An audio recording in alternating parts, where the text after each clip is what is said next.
Siglo XX. La orgía, la modernidad. Liberación en todos los campos.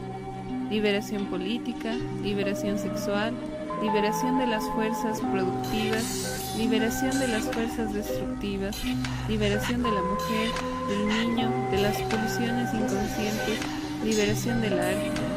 Asunción de todos los modelos de representación, de todos los modelos de antirrepresentación. Después de toda esa liberación, ¿qué preguntar? ¿Qué hacer después? Pues parece que no queda dónde ir, no hay nada más que repetir. Seguir creyendo que esto va en progreso.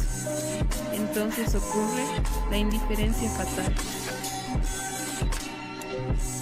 Gracias a la revolución, en todas partes lo que ha sido liberado lo ha sido para pasar a la circulación pura, para ponerse en órbita. Con cierta perspectiva, podemos decir que la culminación ineluctable de toda la liberación es fomentar y alimentar las redes. Las cosas liberadas están entregadas a la conmutación incesante y por consiguiente a la indeterminación creciente del principio de incertidumbre. Así el autor comienza a explicar cómo esto no es una desaparición fatal, sino un modo fractal de dispersión. Lo explica más a fondo con la trilogía del valor. El valor tiene la fase natural del valor de uso, que se desarrolla en un uso natural del mundo. La fase mercantil del valor de cambio, que tiene un equivalente general y se desarrolla en mercancía. Y la fase estructural del valor de ciclo, que corresponde a un código y se desarrolla en base a un conjunto de modelos. Pero el autor añade una cuarta fase, la fase fractal, o también fase viral, o también fase irradiada del valor. Ya no hay ninguna referencia, el valor irradia en todas las direcciones, en todos los intersticios, sin referencia a nada, por pura contigüidad. En esta fase fractal ya no existe equivalencia ni natural ni general, ya no se puede hablar realmente de la ley del valor. Solo existe una especie de epidemia del valor, de metástasis general del valor, de proliferación y de dispersión aleatoria. Para ser exactos, ya no habría que hablar de valor, puesto que esta especie de desmultiplicación y de reacción en cadena imposibilita cualquier evaluación. Este esquema fractal se da en toda la cultura.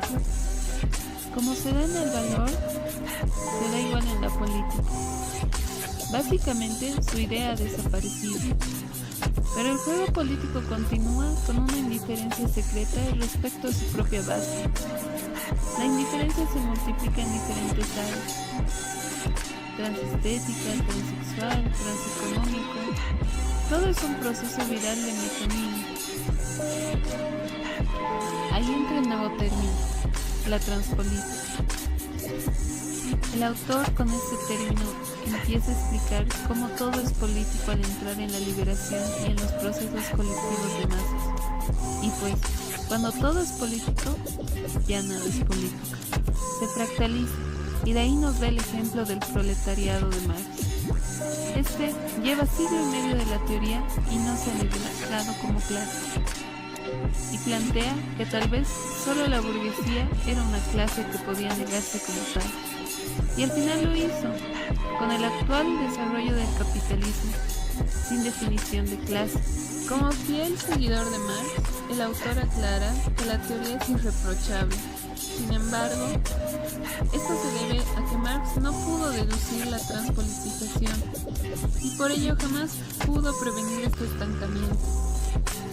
Estamos en la transpolítica, o sea, en el grado cero de lo político, que también es el de su reproducción y su simulación indefinida.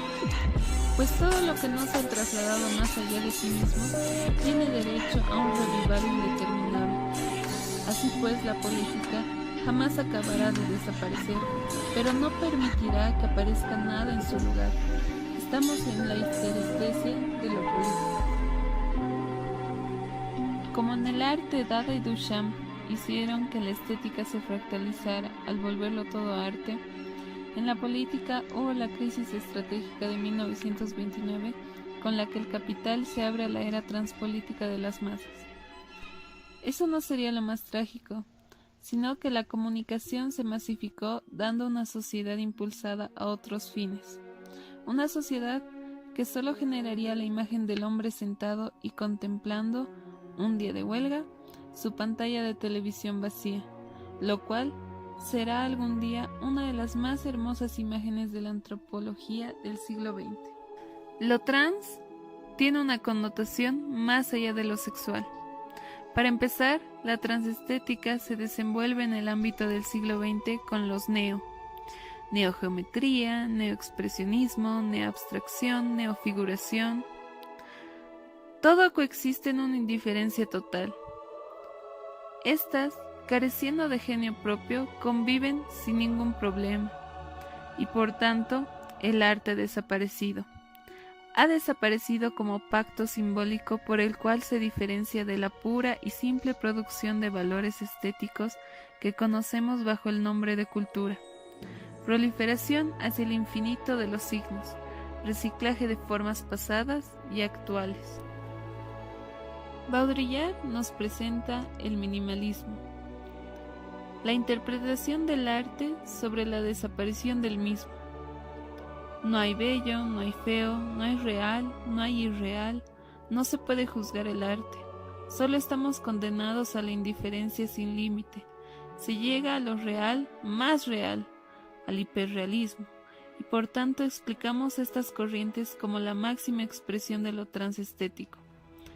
Todos se vuelven agnósticos en la estética, al igual que en la política, al igual que en lo sexual, al igual que en la religión.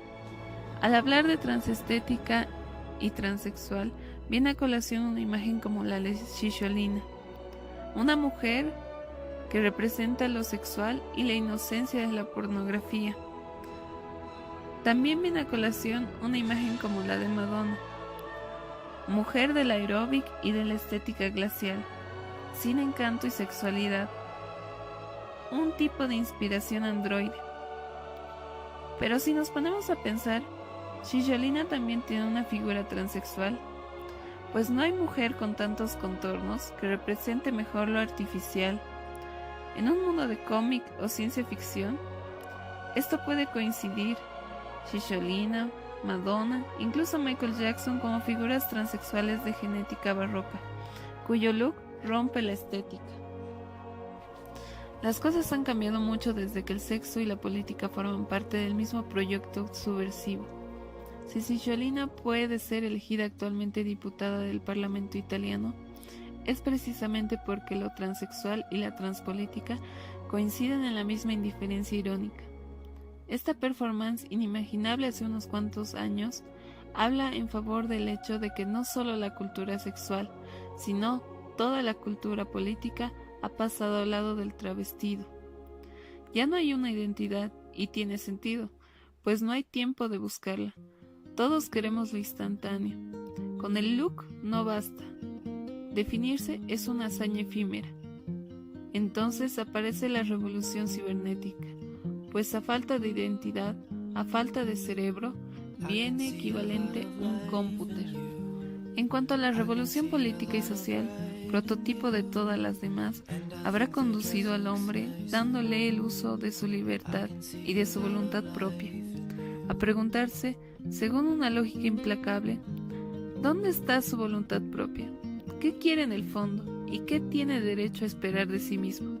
Problema insoluble. Ahí está el resultado paradójico de cualquier revolución. Con ella comienza la indeterminación, la angustia y la confusión.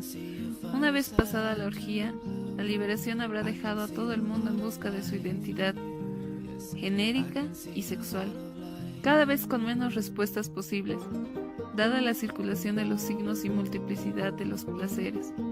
Así es como todos nos hemos convertido en transexuales, de la misma manera que nos hemos convertido en transpolíticos, es decir, seres políticamente indiferentes e indiferenciados.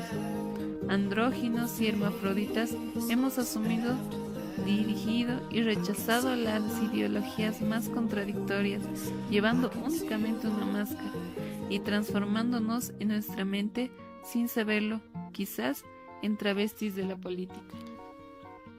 En un mundo dominado por bombas y catástrofes virtuales que nos estallan como el crack bursátil, la única realidad es esta desenfrenada ronda orbital de los capitales que, cuando se desmorona, no provoca un desequilibrio sustancial en las economías reales. Entonces nada se mueve.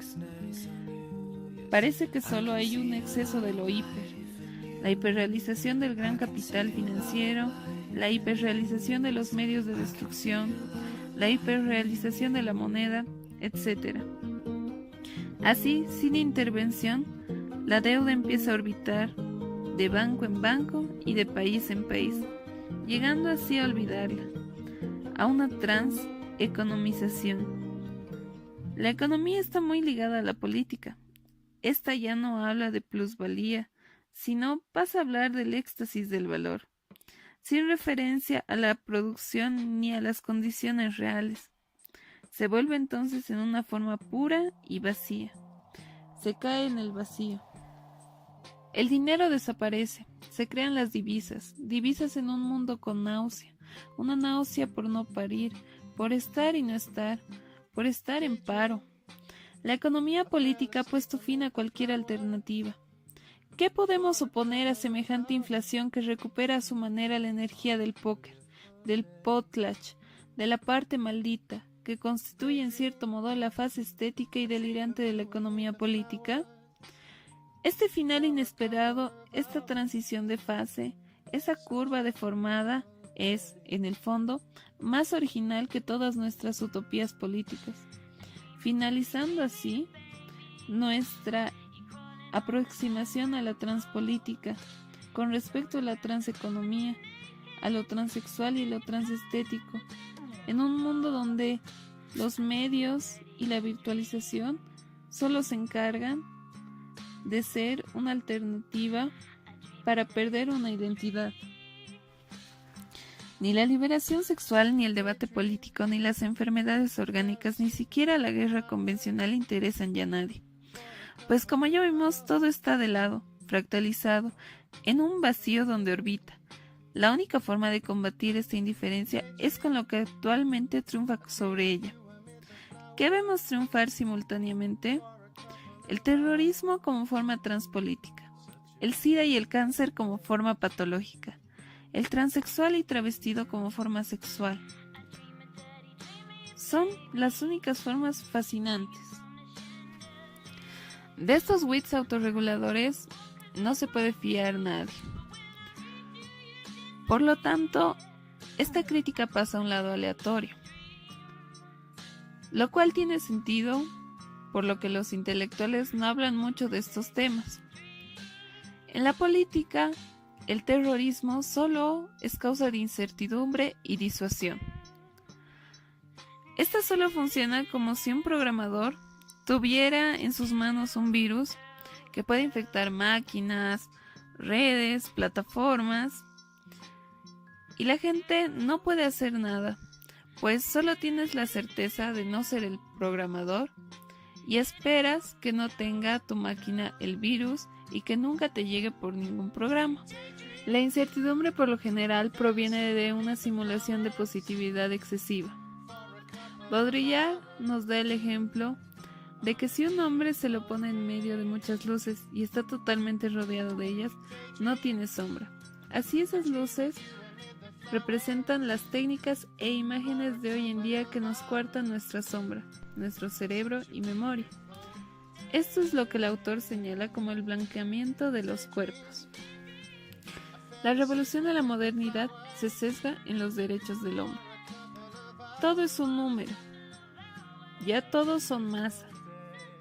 De ellos se sacan los derechos, y por lo que todo debe ser sincronizado. Según algunos criterios de conveniencia y de compatibilidad óptima, ya no hay acciones, sino operaciones para efectivizar la vida humana en general.